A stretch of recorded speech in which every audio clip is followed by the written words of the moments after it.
son extraídos del área y procesados para evitar el daño ecológico que pudiera generarse en donde se localizan los laboratorios. Es todo, señor presidente. Muchas gracias. A ver, el tema. Luego, compañera. 1, 2, 3 y 4. Y la compañera, 5. Buenos días, señor presidente. Buenos días, secretario. Eduardo Esquivel Ancona, SDP Noticias. Yo le quisiera preguntar qué posibilidades hay de que se pueda la amapola legalizar su cultivo, pero no para sacar heroína, sino para la morfina. Actualmente tenemos un déficit de morfina para los enfermos de terminales y esto podría ser, tenemos que importar la morfina y hay gente que se muere de dolor. Mucha gente, eso lo tenemos desde hace años. He conocido personas con cánceres terminales que se mueren de dolor y no hay la morfina para atemperar sus dolores. Esa sería mi primera pregunta. Bueno, hay un equipo interdisciplinario que está atendiendo todo lo relacionado con la posibilidad de permitir el uso de drogas no destructivas o con efectos leves, como es el caso de la marihuana. Sin embargo, no hemos todavía alcanzado un acuerdo. No hay consenso al interior del gobierno. Se está analizando esa posibilidad. Y no hay consenso porque siguen habiendo muchos daños. Son dos lamentables daños. Uno, el más doloroso, es el fallecimiento de personas, sobre todo con las drogas sintéticas. Todavía estamos esperando los resultados de una encuesta porque nosotros buscamos que no aumente el consumo. Por eso también tratamos estos asuntos así, abiertamente. Porque si no, todo se maneja en series de Netflix, donde hasta se pintan mundos color de rosa, bandas de delincuentes, de narcotraficantes, con actores, hombres, mujeres guapas, residencias, carros últimos modelos, alhajas, ropas de marca, poder, de cómo someten autoridades y ese mundo, ¿no?, de las series. Pero no se conoce esto, me duele mucho, la destrucción, sobre todo a jóvenes. Y estamos hablando de miles de fallecimientos. En Estados Unidos es un problema grave, sobre todo por la pérdida de jóvenes. Entonces, por eso queremos atender las causas, atender a los jóvenes, el que nadie se sienta sin posibilidad de ser feliz sin utilizar las drogas y que se informe sobre la felicidad si es que se produce con el uso de las drogas, que se trata de una felicidad efímera, pasajera, transitoria, que luego se convierte en infelicidad y que genera muchos daños al que usa las drogas y a los familiares. Es muy doloroso todo eso. Entonces, primero, tomar en cuenta que no queremos más incremento al consumo de las drogas en la juventud y que tenemos que buscar opciones alternativas a los jóvenes que tengan oportunidades para ser felices de otra forma, ¿no? Y lo segundo, que también es muy grave, es que por esto tenemos mucha violencia en nuestro país. El 75% de los homicidios tienen que ver con este comercio. 75% de los homicidios. Y ayer perdieron la vida, como desgraciadamente sucedió, 91 personas, tuvieron 91 homicidios, 75% vinculado al crimen organizado, de confrontación de bandas por esta situación. Entonces, sí vamos a seguir porque no tenemos nada que nos limite para buscar lo que más convenga al pueblo de México. Estamos abiertos a buscar opciones alternativas, pero siempre pensando en el bienestar de la gente, en la vida. Entonces, estamos trabajando en eso, porque ya, como ustedes saben, hay proyectos para la industrialización de drogas y demás, y hay hasta empresas, pero nosotros no podemos irnos por ese camino. Hasta nos hablan de aumento en la recaudación, como si lo que importara fuese el dinero y no la vida. Entonces, sí estamos analizando eso, pero vamos poco a poco. Esto sería para una forma de medicamento. Sí, pero hay muchas distorsiones. Por ejemplo, toda esa droga sintética llega encubierta con solicitudes de laboratorios que supuestamente las van a usar para fines médicos, pero no sucede así. Se han decomisado drogas sintéticas que van a laboratorios, incluso son rutas supuestamente para ir entregando estas sustancias en distintas partes, ¿no?, en distintas regiones del país, y no hay ningún laboratorio, no existen, son casas de particulares. Entonces vamos a seguir tratando el asunto. No hay una decisión tomada en cuanto a decir no se va a permitir nada de esto. Estamos analizando lo que más conviene, lo que más nos convenga. En una segunda pregunta, el pasado lunes unas personas de la organización Greenpeace se encadenaron a la maquinaria y ellos dicen que no hay el Tren Maya en esa zona, en el tramo 5, no tiene lo de impacto ambiental. Yo no sé si lo tenga, esa sería mi pregunta, pero a mí me llama mucho la atención porque mi hermana y un tío mío desde hace mucho, desde los años 80, fueron a vivir a Cancún con esa migración que hubo por ese desarrollo económico. Y cuando iba a visitar a mi hermana, enfrente de su casa había cenotes y los íbamos a ver ahí en Cancún. Y años después edificaron y ya no estaban los cenotes. Bueno, sí estaban, pero estaban abajo de la edificación, entonces no había ningún problema, no estaban los de Greenpeace para protestar por eso. Luego vino Calica, hubo protestas de la gente de allá, y el único medio en esos años que decía de las protestas era La Jornada, pero todos los demás medios de comunicación nadie decía nada. Ellos aprendieron el SASCAP, también se aventaron una lucha para que lo que se llamaba el ombligo verde en Cancún no se edificara y se conservara.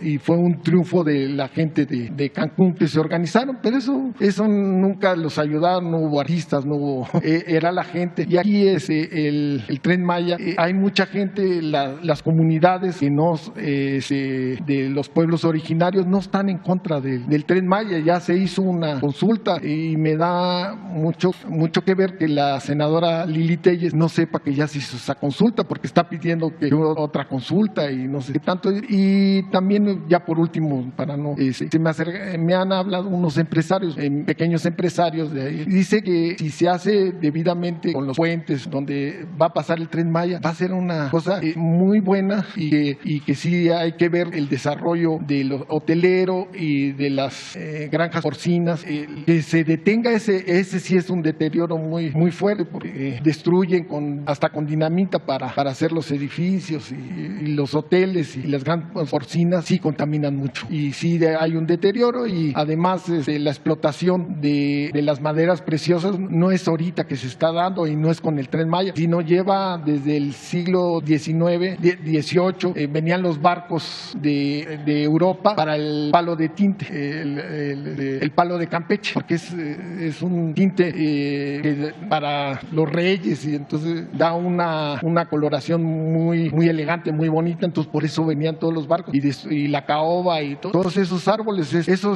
fue mucho, y el árbol de Chico Zapote, donde se saca el chicle, que ya no, el chicle que hay actualmente ya no es de esa zona. Entonces sería mi pregunta, si hay de impacto ambiental para el Tren Maya. Sí, y además hay consulta, y lo que tú dices, la mayoría de la gente está a favor. Hace como 2 años, en un desfile, por ahí debe de estar la foto, en Felipe Carrillo Puerto, unos niños llevaban un Tren Maya de cartón en el desfile. A ver si por ahí logramos encontrar. Hace como 2 o 3 años, cuando empezamos a hablar, esto es distinto.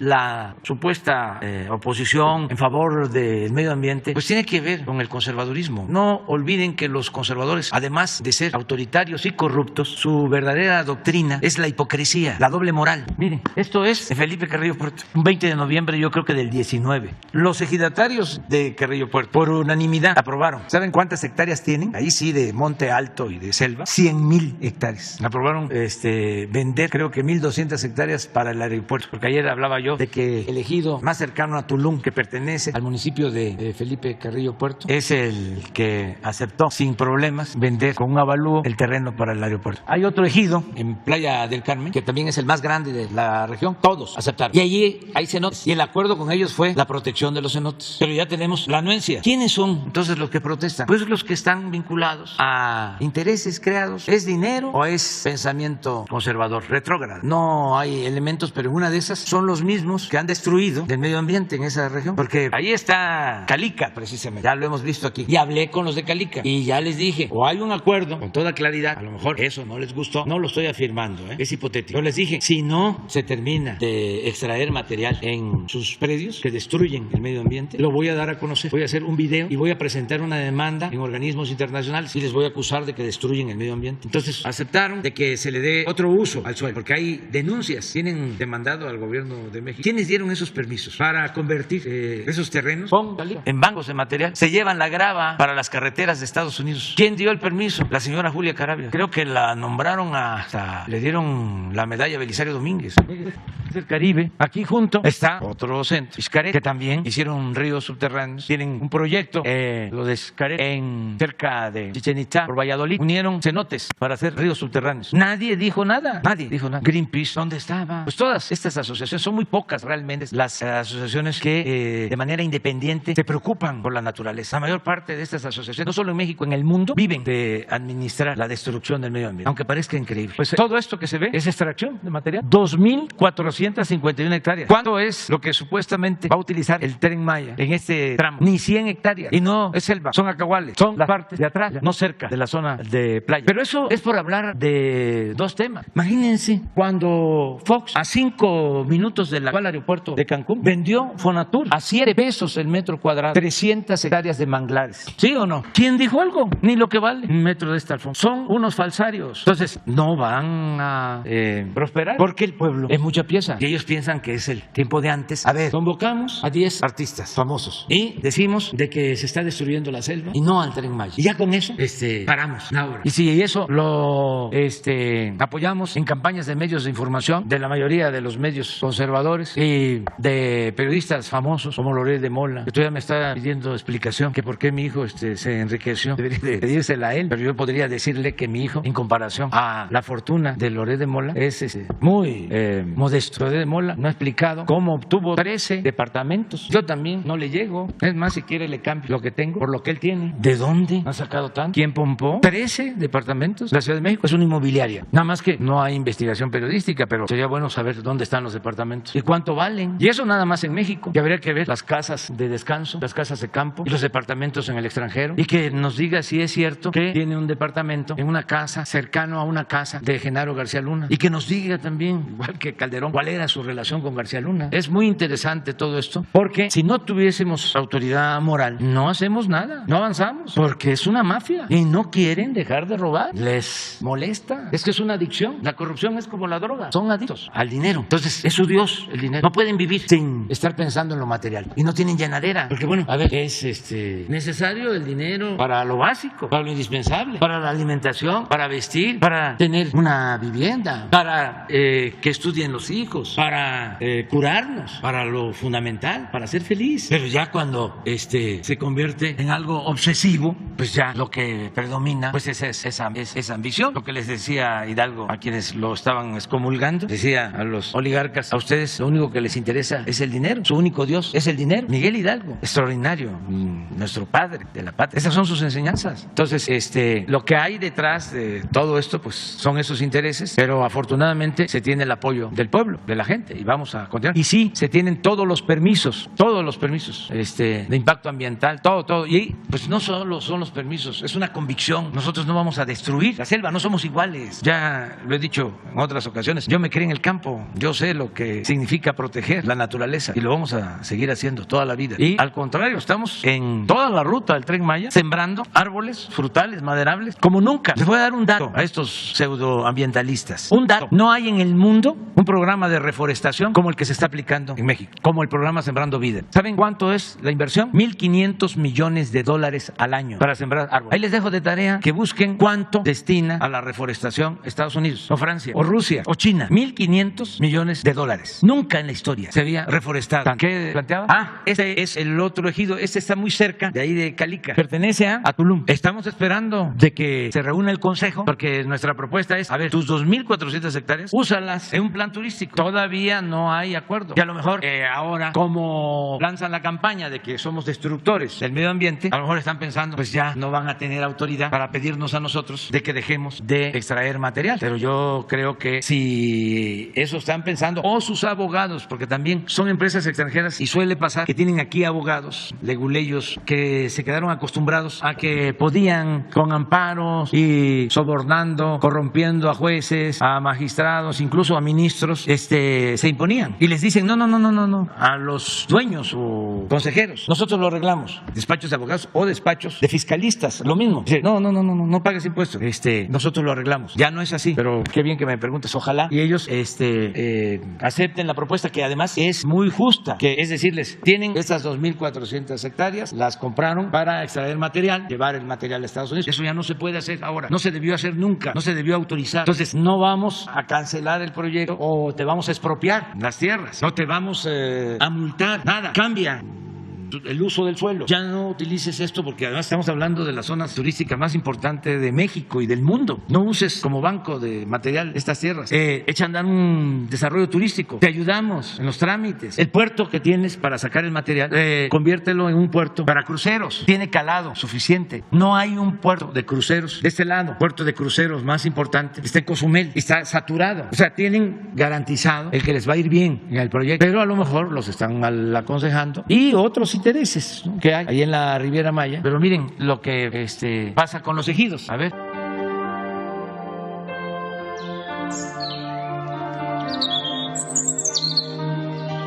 Los cenotes, pues le damos mucho aprecio, valor, porque son dados por la naturaleza, no son fabricados. Entonces lo cuidamos. Aquí nacimos, aquí andamos y somos parte de la naturaleza. La obra del Tren Maya se van a hacer alejados de los cenotes, van a estar en las áreas elevadas. No va a pasar acá. Aquí de los cenotes donde está el famoso cenote Dos Ojos, Parque Dos Ojos, va a pasar como a unos 3 kilómetros más hacia atrás, donde sin duda no nos va a afectar. Lejos de donde nosotros estamos, donde va a pasar el tren, no va a pasar encima de los cenotes para que nos dañe. Tenemos del ejido que son cenotes muy importantes. El primero es cenote Jaguar, segundo cenote Nictegel, tercero que es Dos Ojos, cuarto es cenote Pit, y otros dos que se llaman Los Monos y Misterio. Entonces el trazo quedó atrás de esos cenotes. Porque mientras avanzamos más hacia atrás, el grosor de la tierra se va haciendo más grande. Es el área más rocosa, el área más alta de nuestro ejido y que no está cerca de los cenotes. Hemos notado que las dependencias hacen los estudios del suelo, hacen los estudios de la flora y fauna del lugar, están haciendo los estudios de la selva, del medio ambiente, y no hay tal ecocidio como se dice. Hay muchos que sacaron esa versión también porque no les convenía. Tanto inversionistas como gente que realmente estaba cuidando sus intereses. Políticos, gente de dinero, ¿no? Ambientalistas que los contratan, algunos políticos y todo eso, para dar un mal informe. Es que ellos no están en el lugar, no viven en el lugar. Tanto artistas, inversionistas, les gusta el chisme. Pues los artistas, ellos es diferente del mundo de ellos. Ellos critican sin saber que nosotros, los pobres, los campesinos, vamos a obtener beneficios de los proyectos de gobierno. Es solamente una publicidad engañosa, y aprovechando de que son gente de gran talla, que tienen muchos admiradores, hagan creer lo que ellos dicen. Y la verdad aquí es otra. A la gente, al país y a todo el mundo de que pues se entere de que aquí pues fue un acuerdo con todos los ejidatarios. Tenemos aquí en el ejido gente con mucha preparación, ingenieros, arquitectos, abogados, y y la gente del campo, que es la gente que se adentra más en él, y llegamos a un estudio y un análisis de ver hacia dónde podría sí ser viable y que no nos afectaba, y que está a kilómetros retirado del área natural, de las áreas naturales que son los cenotes. Hemos caminado nosotros con los compañeros 9 kilómetros desde Ciudad Chemuñil hasta donde se pretende que va a llegar la estación del tren. Físicamente entramos con los topógrafos para abrir el trazo, para aplicar el trazo. Fueron como unos 2 meses de diálogo, mesas de trabajo, no hubo nada de imposición. Aquí la gente se tomó el acuerdo y tomó esa decisión. Los ejidatarios fueron los que decidieron para ese proyecto. No nos negamos a que haya un tren porque se está beneficiando el pueblo. A mí me da mucho gusto y satisfacción de saber que es una empresa netamente de los mexicanos, de nosotros, que los recursos que genere, que lo que vaya a conllevar el desarrollo es de la nación, es de nosotros. Que seamos los primeros que vamos a ver que va a ser el tren por acá y viajemos en ello. Vamos, súbete al tren. Súbete al tren. Súbete al tren. Súbete al tren. Naquen te haga el cacaco. Súbete al tren. Tengan para que aprendan. Para que les dé más coraje a los conservadores. Voy a hacer una propuesta, con todo respeto, para que se analice. No es una orden, es una propuesta. Me gustaría mucho, aprovechando que está aquí el general, de que el nuevo aeropuerto de Tulum llevara el nombre de Felipe Carrillo Puerto, que defendió a los mayas en contra de los aristócratas hacendados de esa época. Porque todo ese pensamiento conservador es el que alimenta a nuestros opositores, a los que no quieren la transformación. Entonces ya va a haber aeropuerto, ya hay aeropuerto Felipe Ángeles y va a haber aeropuerto Felipe Carrillo Puerto. Además, el aeropuerto aeropuerto de Tulum, Felipe Carrillo Puerto, pues queda en el municipio de Felipe Carrillo Puerto. Pero analícenlo. Muy bien. Bueno, vamos con Sara. Gracias, presidente. Buenos días. Hoy llega John Kerry, el enviado de la Casa Blanca para el clima. Él estuvo el mes pasado y después de las reuniones que tuvo en ese entonces con usted y algunos funcionarios, dijo que había expresado en este encuentro la preocupación de su gobierno por la reforma eléctrica y que afectara el tratado comercial, que afectara la competitividad. Yo quisiera preguntarle qué les han dicho los funcionarios que han venido a visita a México de Estados Unidos de esta reforma eléctrica. ¿Qué les ha dicho usted de la reforma que ya está pues a poco tiempo de que se vote? Usted también había señalado que existía la posibilidad de que Estados Unidos o planteaba que Estados Unidos diera algún tipo de créditos para desarrollar las energías limpias. ¿Si se ha también manejado esta posibilidad con ellos? Sí, vamos a recibir al señor Kerry el día de hoy y van a estar también empresarios del sector energético de Estados Unidos. Y se va a tener un encuentro, se les va a informar sobre nuestro plan de generación de energías limpias, del propósito de fortalecer a Pemex, a la Comisión Federal de Electricidad, es decir, a las empresas públicas, y al mismo tiempo de definir que minerales estratégicos van a estar manejados por empresas de la nación, como el litio, y que en el caso de la industria eléctrica se está garantizando en la iniciativa el que pueda participar el sector privado, nacional y extranjero, en el 46% del mercado. El 54% va a quedar reservado a la Comisión Federal de Electricidad. Eso en cuanto a generación de energía eléctrica. Y la distribución de la energía eléctrica por cuestiones de seguridad, para que no nos pase lo que sucedió en Texas. Como ellos tienen privatizada también la distribución con la helada, se quedan sin generar energía, y habían estados de la Unión Americana que tenían energía, pero no podían transmitir porque no están interconectados. Y nosotros tenemos en México una línea nacional, tenemos interconexión completa, y eso no lo vamos a perder, porque es lo que nos permite que si tenemos un accidente, un evento extraordinario, un fenómeno natural que afecte una región del país, se pueda llevar energía desde el sureste, como se hizo cuando lo de Texas, que nos afectó también a nosotros en el norte, pero nosotros lo resolvimos en una semana, en menos, porque echamos a andar las hidroeléctricas. Y como se tiene esta interconexión, se llevó la energía eléctrica a Nuevo León, y a Tamaulipas y al norte. Entonces eso sigue estando bajo dominio de la nación, y vamos a buscar también el integrar Baja California Sur. Es el propósito, es el proyecto. Entonces vamos a hablar con ellos para informarles, decirles que pues ya son otras condiciones y que no queremos nosotros padecer como está sucediendo incluso en Estados Unidos, que por la invasión a Ucrania aumenta el precio del crudo y los consumidores de Estados Unidos están comprando la gasolina a precios muy elevados. El mismo presidente de Estados Unidos, presidente Biden, se quejaba, no sé si tienes por ahí el Twitter del presidente Biden, de que bajaba, ya empezaba a bajar el precio del crudo, sin embargo no bajaba el precio de las gasolinas, que siguen estando por encima de lo que cuesta la gasolina en México. Entonces nosotros no queremos eso, y mucho menos que nos pase lo que está sucediendo en Europa. Una familia en España paga 10 veces más por la energía eléctrica que lo que paga una familia en México. Entonces no queremos ese modelo, y hay una explicación, incluso también en redes. Jesús, un español, explicó el modelo que se mantiene en España, que impusieron en México, pero que nosotros ya no queremos que se aplique. Por eso es la reforma eléctrica, y todo para garantizar que no haya apagones, que no nos falte la energía eléctrica y que no aumente de precio. Pero para eso necesitamos poner por delante el interés público, porque si se los dejamos a las empresas, hay empresas que tienen una dimensión social, cívica, ética, pero hay otras que son dominadas por el lucro y piensan que dinero llama dinero, no se conforman con utilidades razonables. Entonces, para que eso no suceda, para no exponernos a lo que yo llamo la libertad del zorro en el gallinero, pues para eso hay que poner orden, para eso es el Estado, porque hay muchos tecnócratas que piensan que el Estado debe diluirse y que todo lo tiene que resolver el mercado. No, el Estado no puede incumplir su responsabilidad social, y la política, la buena política, se inventó para poner orden en el caos. Miren cómo lo explica él. Sí se puede, ¿no? ¿Cómo no se va a poder?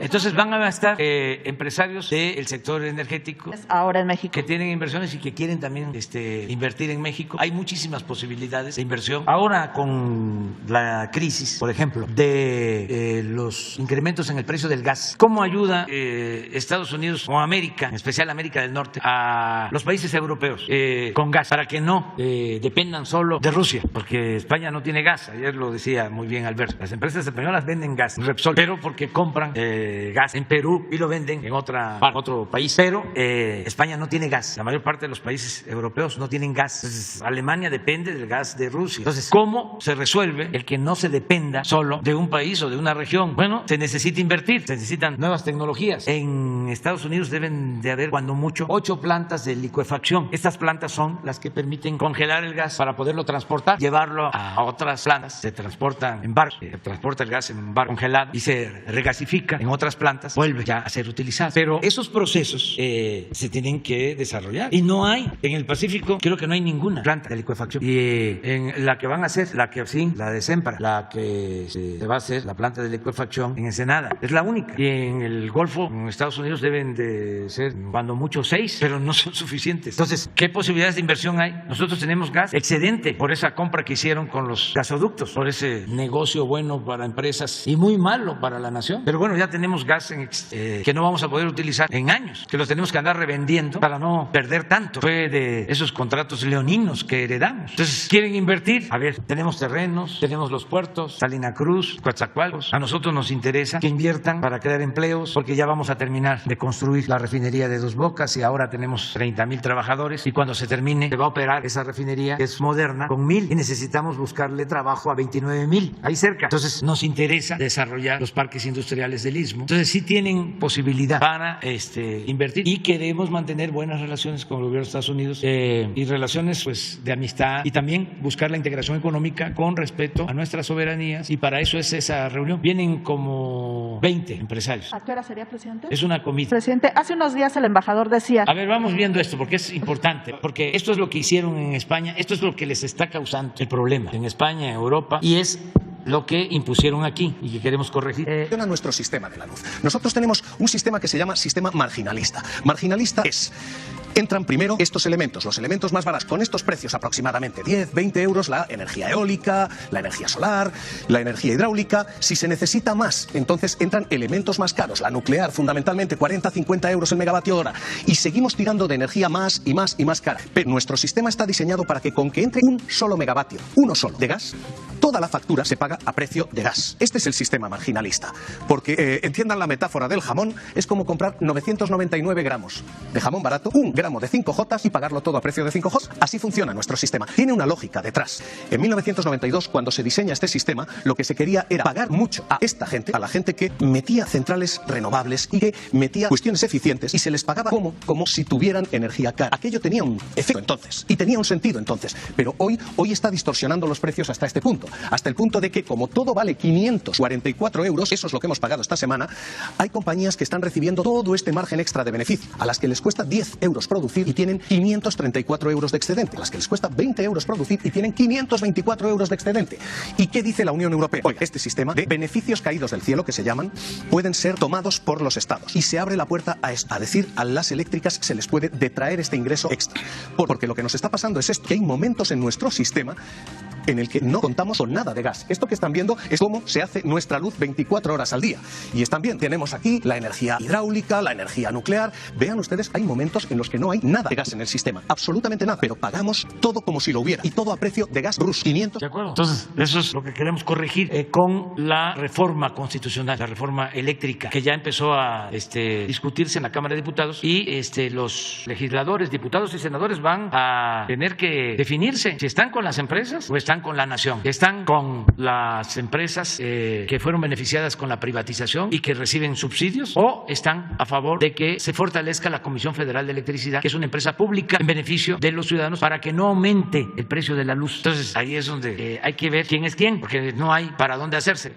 Seguimos dando subsidio a las empresas particulares extranjeras o le damos la preferencia a los consumidores nacionales, sobre todo a los usuarios domésticos. Eso es lo que está. Entonces todo esto lo vamos a explicar. Luego hay otras cosas que se van a tratar, lo de terminales para la importación de gasolinas. Fíjense cómo actuaban. Se hacen las reformas, se privatiza la distribución de gasolinas, supuestamente se le quita el monopolio a Pemex, como también se le quitó el monopolio a la Comisión Federal de Electricidad. Entonces se crearon los monopolios privados, bueno, hasta con organismos supuestamente públicos como el Instituto de la Competencia, que defiende a las empresas particulares en contra del interés público. Bueno, ¿qué hicieron? ¿A qué grado llegaron? Bueno, y ven la la exposición de este especialista español, habla del trato especial no solo a las plantas eólicas y a la energía solar, sino también habla de las hidroeléctricas. Bueno, aquí no se consideraron las hidroeléctricas como productoras de energía limpia, porque como eran las plantas que más tenía la Comisión Federal de Electricidad, pues se consideró que no era energía limpia, cuando es lo más limpio que hay, lo más barato. Ellos manejaron esto. Bueno, en el caso también de las terminales para introducir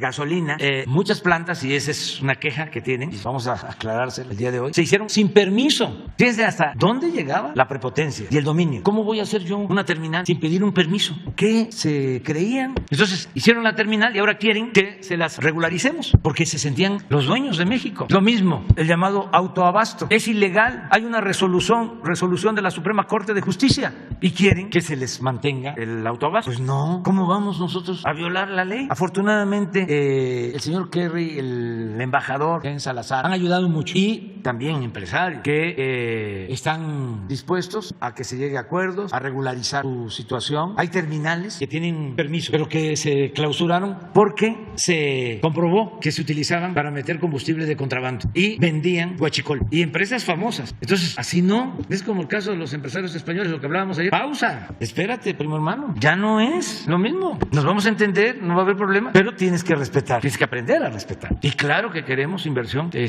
particular, nacional y extranjera, pero no de esa manera, no de esa forma. Entonces, yo espero que sea una muy buena reunión, porque vamos nosotros a buscar acuerdos. No estamos en una postura intransigente. Queremos llevar buenas relaciones con el gobierno de Estados Unidos y con los empresarios de Estados Unidos y con todos los empresarios nacionales y extranjeros. Decía el embajador que lo que ellos querían es que las actuales empresas que ya tienen contratos se les mantuvieran las condiciones. Esto definitivamente, entiendo, no sería así, no sería posible. Tendrían que modificarlo. Si tienen permiso, sí. Los contratos actuales. Ah, sí, siempre y cuando se cumpla con los contratos. Pero, por ejemplo, estas de autoabasto se tendrían que... Es que esas son ilegales. Cambiar. Esas no se pueden, porque hay una resolución de la Suprema Corte. O sea, aprobada la reforma, tendrían que cambiar las condiciones de los contratos que se aprueban. Sí, pero además ya desde ahora ya no se puede lo del autoabasto. O sea, ¿cómo es posible que sea ilegal el autoabasto y quienes no tienen una planta que genere energía eléctrica se asocia, se convierte en accionista de Iberdrola y ya por eso va a entrar en el esquema de autoabasto recibiendo subsidio en la energía eléctrica? Algo que no se hace con los usuarios domésticos. Entonces, pues vamos a que los 54 millones de usuarios domésticos constituyan una empresa de autoabasto y ya no paguen todo lo que establecen las tarifas. Eso no. O sea, nada que sea ilegal, pero si ya tienen permiso, se les va a garantizar. Incluso, ayer hablamos de eso, y lo adelanto. Si están clausuradas porque hubo contrabando y demás, pero tienen permiso, se les va a dar la oportunidad. Que se abran con el acuerdo de que no se permite contrabando ni se permite el huachicol, y que si se vuelve a cometer un ilícito, si hay reincidencia, se le cancela el permiso. O sea, es nada más el acuerdo de que va a actuar con legalidad, y sí va a ser importante. No sé qué tenías ahí. A ver, pon. Es que el presidente Biden coincide con nosotros en estos temas. Mire, el tweet es... Aquí está la traducción. Los precios del petróleo están bajando. Los precios del gas también deberían hacerlo. Cuando habla de gas, habla de gasolinas. La última vez que el petróleo costaba $96 el barril, $96 el barril de petróleo crudo, la gasolina costaba $3.62 el galón. Ahora cuesta $4.31. Las compañías de petróleo y gas no deberían aumentar sus ganancias a expensas de los trabajadores estadounidenses. Y la gráfica es muy clara. Esta línea azul es el precio del crudo, pero el precio de la gasolina sigue hacia arriba. Eso mismo está pasando en España. Fue el presidente Sánchez a la Unión Europea a pedir autorización, porque allá la Unión Europea tiene reglas que son aplicables para todos los países. Y entonces tomar una decisión de entregar un subsidio a las gasolinas lo tiene que autorizar la Unión Europea. Entonces fue y le autorizaron a Portugal y a España un subsidio a las gasolinas, unos centavos de euros. Pues ¿qué pasó? Inmediatamente los distribuidores subieron los precios y se tragaron por anticipado el subsidio. Entonces sí, libertad, pero sin abusos. Por eso nosotros tenemos desde hace 3 años lo del informe de quién es quién en los precios, porque cuando vemos que están abusando, están quedando con más ganancia. En el caso de las gasolinas hay quienes se quedan hasta con 4 o 5 pesos por litro, abusivos. Entonces sí tiene que haber una ganancia, pero razonable, porque con dinero del pueblo, dinero del presupuesto, estamos destinando recursos recursos, no pagan el IEPS, que es un subsidio, no se paga ese impuesto para que la gasolina en México esté a un precio justo. Y la gasolina en nuestro país está 10 pesos más barata que en Estados Unidos. ¿Y por qué también lo hacemos? Bueno, porque se ayuda a la economía popular y se controla la inflación. Volvemos a poner el ejemplo, a ver si está ya actualizado, del comportamiento de la inflación. En España, estos 3 meses, la inflación 9.5. Estados Unidos estaba 7.8, nosotros 7.2. Y van a ver que hemos podido controlar la inflación, que no se nos salga de control por completo por el manejo en los precios de los combustibles. Y lo mismo vamos a hacer en el caso de los alimentos. Si se prolonga la inflación o si se mantiene alta la inflación, porque perjudica mucho el ingreso de los trabajadores, afecta mucho la carestía. Entonces estamos pendientes de esto. Pero bueno, esa es una coincidencia, y la otra coincidencia que tenemos con el presidente Biden es lo que tiene que ver con el pago de impuestos. Lo acabo de ver también, a ver si lo encuentran, quejándose de que los multimillonarios en Estados Unidos pagan menos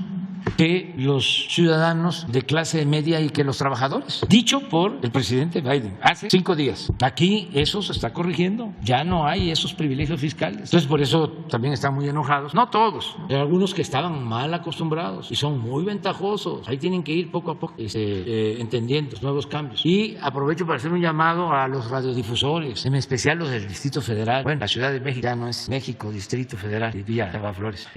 La Ciudad de México están completamente ladeados, o sea, nada más están de un lado, no hay equilibrio. Todas las estaciones de radio en contra de nosotros, de Busca, Le Cambia, y todos los conductores de radio, hombres y mujeres, en contra. No hay quienes puedan defender alguno de los planteamientos nuestros, pero un desequilibrio total, no hay objetividad, no hay profesionalismo, son completamente tendenciosos. A lo mejor los dueños no lo saben, no suceden como cuando ordenan los represores que un policía le dé un macanazo a uno y el policía le da 3. A lo mejor están dando la orden, aprieten, y aprieten, pero no ahorquen. Y estos están ya ahora desatados. Es que yo salgo a veces, voy a caminar y voy escuchando la radio porque tengo esa costumbre. Ya los jóvenes ya se informan de otra manera, ya no ven la televisión, ya no escuchan la radio, pero nosotros sí, todavía incluso leemos periódicos. Pero es impresionante la campaña. Entonces, muy fraternamente, ¿no? Una revisión, porque no hay ningún contrapeso, todos en contra. Aquí está, pero aquí no, así hay traducción. ¿De cuándo es? 28 de marzo. Del presidente Biden. Esto es para que, sobre todo los fifís, no piensen que es un asunto nada más nuestro, lo que es porque somos populistas. Miren lo que dice el presidente Biden. En este momento, los multimillonarios pagan una tasa promedio del 8% sobre sus ingresos totales. Un bombero o un maestro paga el doble. Mi propuesta contiene un impuesto mínimo sobre la renta para multimillonarios, un impuesto mínimo del 20%, que solo se aplica a la centésima parte superior del 1% de los hogares estadounidenses, es decir, hasta la punta de la pirámide. Eso es lo que plantea. Presidente, solo le quiero preguntar sobre el tema de las exportaciones petroleras, ahora que lo mencionaba, porque en febrero subieron un 11% comparado con enero, esto es 925,000 barriles. Y en diciembre el director de Pemex, Octavio Romero, había dicho que se iban a bajar a algo así como drásticamente a 430,000 millones de barriles. Saber si se ha decidido por ahora posponer este plan de reducción en las exportaciones para aprovechar los altos precios del petróleo, y también porque no se ha logrado del todo pues aumentar a más de 800,000 barriles la refinación. Si por ahora se va a posponer este plan para bajar las exportaciones, y también saber si Estados Unidos le ha pedido que se incrementen las exportaciones de petróleo a ese país. Bueno, lo último no ha habido una solicitud de incremento de producción, pero lo primero que planteas, sí estamos manteniendo un plan, echamos a andar un plan emergente, porque el precio del crudo está alto y nosotros estamos en proceso de modernización de las refinerías. Entonces estamos aprovechando ahora que el precio está alto para dedicar más recursos y tiempo a la rehabilitación de las plantas. Entonces, por eso, de cerca de 1 millón de barriles diarios procesados en las refinerías, va a disminuir a 850,000, porque estamos aprovechando para rehabilitarlas, tenerlas completamente modernizadas, funcionando. Ya tenemos ahora refinerías como por ejemplo la de Tula, que la tenemos operando al 85% de su capacidad y la encontramos al 45%. O sea, pero nos falta. Entonces, ahora que el precio está alto, estamos aprovechando para terminar de rehabilitarlas y que avance la construcción y tener la construcción de la refinería de Dos Bocas y avanzar más en la coquizadora de Tula. Y no descartamos, estamos a punto de resolver lo de la construcción de una nueva coquizadora en Salina Cruz, porque queremos, como lo ofrecimos para el año próximo, ser autosuficientes en gasolinas y en diésel. Ya somos autosuficientes en diésel, pero sí estamos aprovechando, vamos a decir, esta circunstancia especial. Eso lo podemos hacer porque Pemex es una empresa pública. Si fuese una empresa privada, en vez de beneficiarnos, estaríamos pagando pagando más cara la gasolina. Ahora, con lo que estamos obteniendo de excedente por los precios altos del crudo, nos alcanza para el subsidio a las gasolinas, que no aumentan las gasolinas en México, no le hace que tengamos que vender gasolina a nuestros amigos vecinos de Estados Unidos, nos está aumentando el consumo, no le hace, nos alcanza para vender más barata a nosotros la gasolina que como se vende en Estados Unidos, nos alcanza el subsidio, estamos destinando, nos sobra, es decir, de todas maneras tenemos utilidad y esa utilidad la vamos a dividir, porque una parte es para los estados, porque es un ingreso participable. Esto significa que si se estableció un precio de petróleo crudo en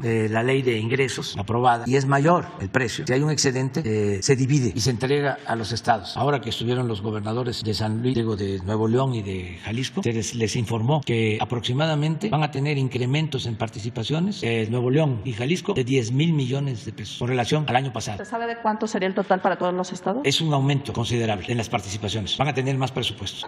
10,000 cada uno, de 8 a 10,000 millones de pesos adicionales con relación al año pasado. Ya terminamos, ¿no? Ya Nada me quiero más, ir a, pero ya entonces se van a mantener general, las exportaciones altas. Vamos a nuestras raciones. La exportación ¿Saben petrolera ustedes cuánto sí es se la mantendría? ración para un miembro de las Fuerzas Armadas? ¿Cuánto es, general? 60 pesos desayuno, comida y cena. 60 pesos. Yo cuando voy a las zonas militares, pues hago uso también de mi pensión, de mi ración. Como pues no voy diario, tengo ahí ahorros. 60 pesos, acaba de subir, era 55 la ración. Desayuno, comida y cena por elemento de las Fuerzas Armadas. Los que manejan todo lo relacionado con los alimentos en la Secretaría de Defensa hacen milagros, bueno, como lo hacen todas las familias, ¿no? Que estiran el presupuesto y le rinde, que son las mejores economistas y economistas los hombres y mujeres. Ya nos vamos para la cena. Nada más que si nos puede dar el nombre de los empresarios que van a estar en la comida, la lista. ¿Nos podrían pasar la lista después? Después, sí. Al rato, pues antes de la comida. No, después, ¿no? Nos la van a dar hasta mañana. Sí, vamos, mañana vamos a seguir todos los días. Déjenme presumirles algo que tiene que ver con nuestro país, con lo importante que es México y nuestro pueblo, con la grandeza de México. ¿Por qué no pones cómo estamos con relación al dólar? ¿Cómo está el peso? ¿Saben ustedes que desde que estamos, no solo no se ha devaluado el peso, se ha fortalecido nuestra moneda, como en pocos países del mundo se ha apreciado? Y eso es muy bueno. En los mejores momentos de la economía nacional se tenían dos cosas buenas y una regular. Ahora nosotros tenemos dos buenas y una regular también. ¿Cuánto está? 19.94, menos de 20. Cuando llegamos estaba arriba de 20. 20.48. La pandemia. Ah, sí, pero este es 23 de marzo. Sí, pero ahorita estamos a 19, estamos abajo de 20. Les digo las tres cosas, dos buenas y una mala, del tiempo en que estaba mejor la economía, cuando era secretario de Hacienda Antonio Ortiz Mena, que por cierto no era economista, era abogado. Las dos cosas buenas era de que había crecimiento, sin inflación y sin devaluación. Lo regular es que no había buena distribución de la riqueza. Ahora nosotros lo que estamos padeciendo es de que tenemos inflación y nos falta crecimiento. No es por echarle la culpa, pero sí, es la pandemia nos pegó muy fuerte. En los dos casos, inflación y